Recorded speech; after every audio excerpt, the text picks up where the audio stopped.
TV Telugu news channel కు స్వాగతం. కాకినాడ జిల్లా ప్రతిపాడు నియోజకవర్గం ఎలక్ట్రానిక్ మీడియా సభ్యుల పట్ల తెలుగుదేశం పార్టీ సీనియర్ నాయకులు లంప కలోవ సొసైటీ మాజీ అధ్యక్షుడు గొంతిన సురేష్ తన ఔదార్యాన్ని చాటుకున్నారు. ఆయన సుమారు 65 మంది జర్నలిస్టులకు హెల్త్ ఇన్సూరెన్స్ పాలసీ చెల్లించి జర్నలిస్టులు చేసే కృషికి తమ వంతు బాధ్యతను నిర్వర్తించానన్నారు.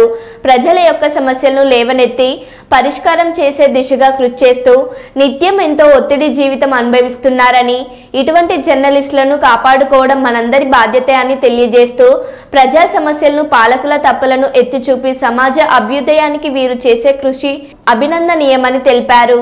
ప్రతిపాడు నియోజకవర్గం ఎలక్ట్రానిక్ మీడియా ప్రెస్ క్లబ్ సభ్యులందరికీ 65 మంది ఉన్నారు. అందరికీ కూడా నా నమస్కారాలు తెలియజేసుకుంటున్నాను.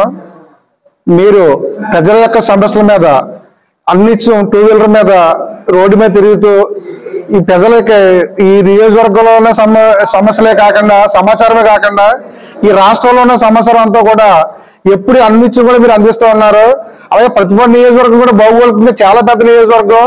ఈ నియోజకవర్గం అంతా తిరిగి మీరు 65 మంది ప్రతిపాడు నియోజకవర్గ ప్రెస్ క్లబ్ గారు ఎప్పటికప్పుడు సమాచారం అందిస్తూ అన్నిత్యం రోడ్డు మీద ప్రజల కోసం మీరు పోరాటం చేస్తూ తిరుగుతూ ఉన్నారు. మీ యొక్క భద్రత కోసం నేను చిన్న వృత్తాభక్తిగా ఈ రోజుని పోస్టల్ ఇన్సూరెన్స్ చేయించడం జరుగుతుంది. ఈ యొక్క ఇన్సూరెన్స్ వచ్చి పోస్టల్ ఇన్సూరెన్స్ చేయించుకో మీరు అందరికీ కూడా నేను ధన్యవాదాలు తెలియజేసుకుంటున్నాను. మీరు అందరూ కూడా క్షేమంగా ఉండాలని, మీ ద్వారా ఈ యొక్క రాష్ట్రంలో యొక్క సమాచారం అంతా కూడా ప్రతిపాడు నియోజకవర్గం ప్రజలందరికీ ఎప్పటికప్పుడు తెలియపరుస్తూ మంచి మార్గంలో ప్రజలు నడిచే విధంగా మంచి జరగాలని అందరికీ కోరుకుంటూ సెలవు తీసుకుంటున్నాను.